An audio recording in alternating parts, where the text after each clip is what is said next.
Yeah, this is actually from Adam Scheffner.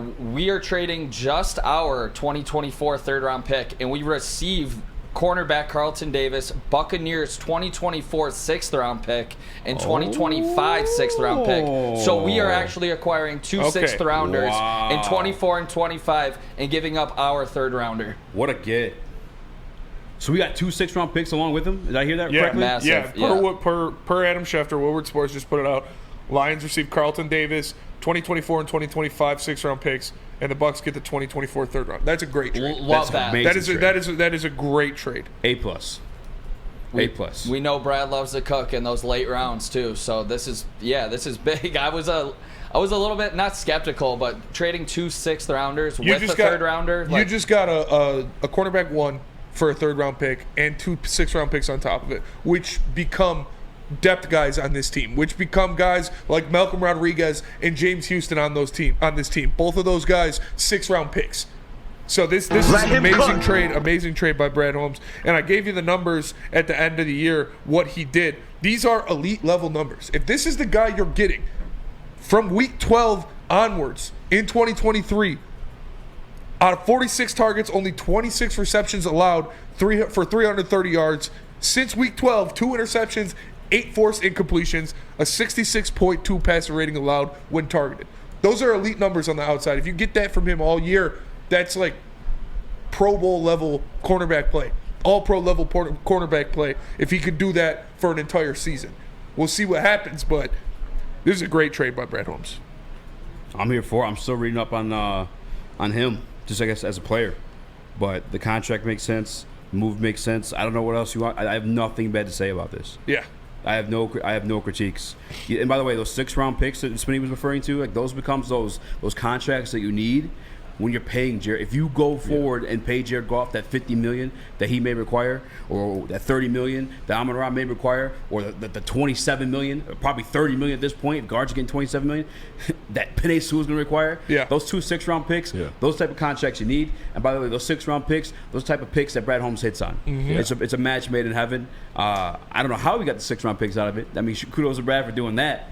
This is probably the best trade he's made so far as Detroit Lions GM. I think, obviously Jared Goff. I think that kind of symbolizes that he was playing the game. Now, whether this ends up being the case or not, that it's a rental. I think that it kind of explains getting the 2 sixth-round picks, which Brad Holmes, being Brad Holmes, could find a way to just spin that next offseason, sign this guy to a team-favorable contract going forward. But I think acquiring the 2 sixth-round picks makes it look like, you're right, Easy, they were just trying to get off the money. And Brad Holmes is saying, "Hey, this is a rental, and you're not going to get a better pick than a third-round pick for a rental." And Steve Wildes makes a good point. $14.5 million is a big cap hit. Should extend him. You extend him for a year or two to cut that cap hit down, and so you can make some more moves. That's great. Wouldn't mind that either. 14 even. I ain't even worried about no 14 million. Jonah just got 17. Jonah Jackson This just is got 17. This is a great trade by Brad Holmes, man. Working on getting Sam on so we get a perspective of a Tampa Bay Buccaneers fan. Well, not even just a Tampa Bay Buccaneers fan, but a guy that actually covers the team pretty close with their GM. So he probably has a little perspective of like why the move was made. Because with them re-signing Baker and re-signing Evans, they're obviously in a competition window themselves. So to depart with a guy like that, who is in my mind viewed as a CB1, what's the shake? You know what I'm saying? Is it the injuries? I mean, that's probably the answer to me. That would make sense. Probably the cap hit and the injuries. Awuzie from the Bengals just signed with the Titans, by the way, too. I don't think we're quite any guy like that. And maybe I can still see a Kendall Fuller, though. I'm not closing the door on that. But actually, let's do some math on the deal he just got. $36 million for 3 years. He's 12 28. apiece. Yeah. These cornerbacks looking pretty affordable. I'm just saying. We got him. We got Sammer. Yeah, let me put him on 3 cam. We are good to go. Let's go. So we have Sammer from the Loose Cannons podcast covering the Tampa Bay Buccaneers. Finally got VMix to work. Shout out to Sammer for being patient with it. What up, though, man? And thank you for coming on last minute. Yeah, what's up, man? Hey, Carlton Davis, Detroit Lion. Who is this guy? Listen, we kind of predicted this move towards the end of last season and going into the offseason. It was one of those things where the Bucs paid him pretty good money a few years ago when he was going to become a free agent. He ended up testing the market, came back, signed a deal, stayed with the Bucs, and they kind of ran it back, when they had Tom Brady. But the money they were paying him and the fact that he just couldn't stay consistently healthy, couldn't consistently produce, even though he is a very good cover corner, he doesn't get his hands on a lot of balls. We're huge fans of getting hands on balls, on the Loose Cannons podcast. Shout out. But yeah, but at the end of the day, it made sense to be able to move on from that contract knowing you're not going to re-sign him and get something back for him without it taking a massive cap hit, because they had flexibility in that year. If you compared him to Jamel Dean would have ended up, if they traded him, they would have taken a bigger cap hit. They weren't interested in that. And I still think they also believe that Jamel Dean is maybe the more talented guy in terms of the potential and the ability to make plays. His athleticism is through the roof. He's so long and lanky and fast and has makeup speed.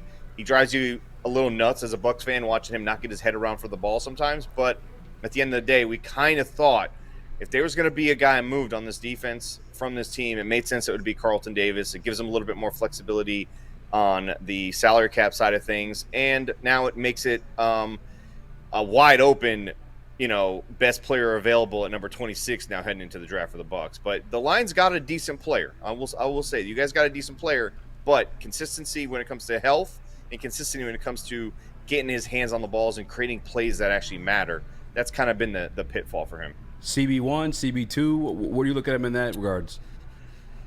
He was a CB1 here for us. Again, he didn't produce the numbers that matched the numbers on his paycheck. That's at the end of the day, that's what it was. And he just couldn't stay healthy. It's really hard to pay guys that can't consistently play at least 13 games a year for you, right? And that's before the additional 17th game. So at the end of the day, I do think he has cornerback one type of play. It's just I'm not familiar with the Lions defense or the secondary right now. I don't know. I'm trying to keep up with all this free agency stuff. So yeah. Do you guys have a CB1 right now on the roster? Nope, not at all. He would step in and he'd immediately be the dog. He's got a really chip on the shoulder type of approach. When he came to the Bucs as a rookie, he struggled. A lot of fans wanted to label him a bust. He was playing with a Mike Smith defense, and he was not putting in situations that allowed him to play to his potential. And so what happened is, he's forced to play zone coverage, and he's more of a man press type of corner, and he plays really well in that situation. And that, he kind of had a little bit of a comeback story with the Bucs. And once he finally got to the point where they're like, okay, we've got him in the right position, Todd Bowles changed his career, honestly, trajectory-wise. He ends up getting paid. And again, the same things that worried them initially with him carried on throughout this whole thing, and that ended up being his ability to stay healthy, his ability to make plays when it mattered. And, it's hard to pay a guy that doesn't get 2 interceptions, 1 interception a season. It's pretty low for a cornerback, honestly. But in your scenario, he's cornerback 1 easily, and he does fit the Detroit grit mentality and what you guys got going up there with Dan Campbell for sure. Yeah, and if you look at his stats from last year down the stretch for the Bucs, after week 12 and beyond, he only allowed 26 targets on 26 completions on 46 attempts. He had 2 interceptions, literally both in that stretch. 8 forced incompletions, only a 66.2 passer rating when targeted. What clicked for him in the end of the year last year when he really started playing his best ball of the season? Honestly, so he wasn't very healthy after, I believe, the first game of the season. The second game of the season, he got injured. He kind of had to work his way back in. He missed a few games. But then when he got back, he had a game against the Houston Texans where he was absolutely embarrassed. I mean, he looked like he'd never played ball in his entire life. He ended up giving up the entire game. Most of not giving up isn't quitting, but giving up the game in terms of what he allowed guys to do when he was covering them or not covering them in this case. And I think after that, he kind of looked in the mirror, was very embarrassed. He owned his performance. He didn't have to speak to the media after the game, and he chose to speak to them. He took it on the chin like a champ. And I think from that point forward, he just, kind of hunkered down and just kind of focused on his fundamentals. But still the same types of things have kind of plagued him throughout. And that's injuries and consistencies. There's still moments where you don't know what he's doing and why he's doing it. But then other times you see him go up against a guy like, Jamar Chase 2 seasons ago and lock him down. He's locked down the likes of the guy who used to play for the Packers. He's now a wide receiver for the Raiders. Devontae Adams. Yeah. We put him on Mike Thomas. He named him Slant Boy. I mean, he's had moments where he is a lockdown corner. And Jamar Chase even said last season, the best corner I've ever played against has been Carlton Davis. And I think that went to his head following that statement. Same exact week, Houston Texans threw like 1,000 touchdowns against him. So, it's one of those things where I wonder if his focus is there. I wonder if getting paid took a little bit of that chip off of his shoulder. Being traded is definitely going to bring some of that back. The disrespect factor. He definitely operates off of that kind of stuff. So I think if you can motivate him, give him that motivation, give him something to chase, and I think you have a good player. Will it translate to 5-6 interceptions every year and massive breakups and stuff like that? I don't know. It hasn't really done that here as a Buck, but he has so much potential that it's a little bit frustrating watching him, because I do think he is cornerback one, just doesn't have the stats that match that all the time, which is frustrating. Yeah, I'm looking. He did play Bryce Young twice within that stretch. Bryce Young and my man in Atlanta too, Desmond Ridder. Yeah. So it's a little bit of fugazi there when you look at the stats there towards the end of the season, right? But Jamel Dean, him and Jamel Dean are kind of like the same. It's weird. But what frustrates Bucs fans watching them is that if one guy is healthy, the other guy's not. And if the other guy's finally healthy, the first guy's not. They never got to play at their strength with those two guys because they just couldn't stay healthy. And I know some people say that's luck, and sometimes that turns around. But most of the time, that's just how it works. You can't stay healthy. It plagues you and it follows you, and it usually doesn't go away. Sometimes it follows you from college all the way through. So it's, I think you guys got a good one. I think it's a nice trade for both sides involved. It is what it is for the Bucs fans who want him back, but I don't see a lot of fans complaining, and I definitely see how it fits in with you guys for what you guys need to get done. Hey, man, I appreciate you taking the time to join us last minute like that. Give us a little bit of a breakdown on Carlton Davis. I see Brian Burns leaving your guys' division just now, too. He's headed to New York. I guess anything you want to plug or anything you got going on tonight you want people to tap into? We're not on tonight. We've been on the last couple. I was actually listening yesterday. Days.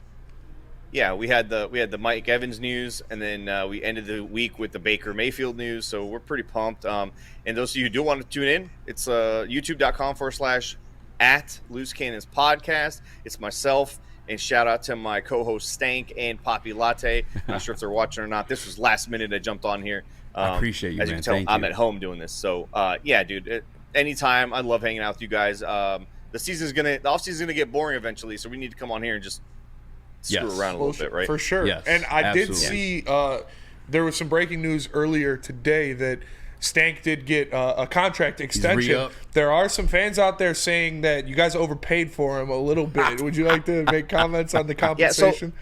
Listen, I like to say a good deal is when both sides lose a little bit. Yeah. And initially, we weren't all on board giving him the Werthers. But at the end of the day, it meant we could keep it for another 11 months. We said, you know what? Screw it. Throw in the candy.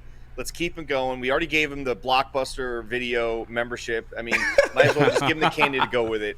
And now we've got him for another 11 months. Not sure how that's going to translate in terms of performance on the field or behind the camera, but we're going to find out.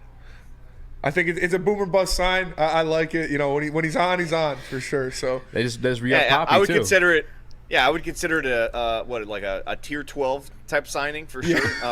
He's definitely not the franchise quarterback or anything like that. He's like a rotational long snapper. There we go. Sometimes, yeah. It's like, hey, you know what? We're gonna give Jim the week off. We're gonna have you long snap this week. Like, well, okay, cool. Yeah, so you can play him twice a year, so he gets his compensation, he gets his insurance, all that, and he gets his pension at the end of the day, right? So that's all that matters. Jim's got a bar mitzvah. You're in. yeah, exactly. Jim's wife's still in the hospital with the newborn. We need you to snap, man. Hey, actually, I do have one real quick question actually before I let you go, just because we also acquired Marcus Davenport via free agency, former Saint. I know it's a division rival of yours. Any familiarity with him? Any expectation? I know another injured guy too, but was he a dog the few times you got to see him, or? So I was really high on him before he got drafted. I wanted the Bucs to grab him. I thought he had a good motor. I thought he could translate and maybe be one of those guys that you don't see kind of like floating on everybody's mock drafts, and he was kind of under the radar. Gets to the Saints, inconsistent up and down. Had a couple good plays, moments here, against the Bucs in my memory. But again, he was up and down, lots of injuries.